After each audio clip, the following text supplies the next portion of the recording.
এসব গাছগুলির থেকে কি ফল খেতে ঈশ্বর তোমাদের বারণ করেছে?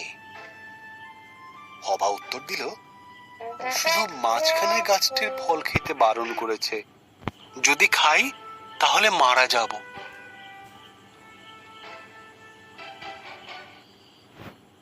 সাপ বলল, তুমি মারা যাবে না। ঈশ্বরের ওই গাছ থেকে ফল খেতে না দেওয়ার পেছনে বিশেষ কারণ আছে।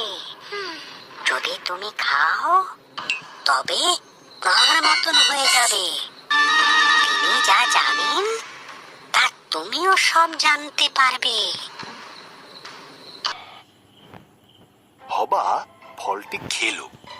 সে তার সঙ্গে আদমকে কিছুটা ফল খেতে দিল।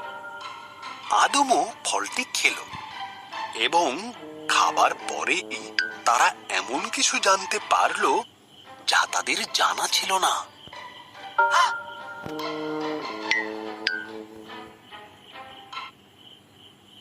একটি বিষয় তারা জানতে পারলো যে তারা উলঙ্গ ছিল। তারা পাতার বস্ত্র তৈরি করে নিজেদের লজ্জা ঢাকলো। তারা আগে কোনোদিন ভয় বা লজ্জা পায়নি।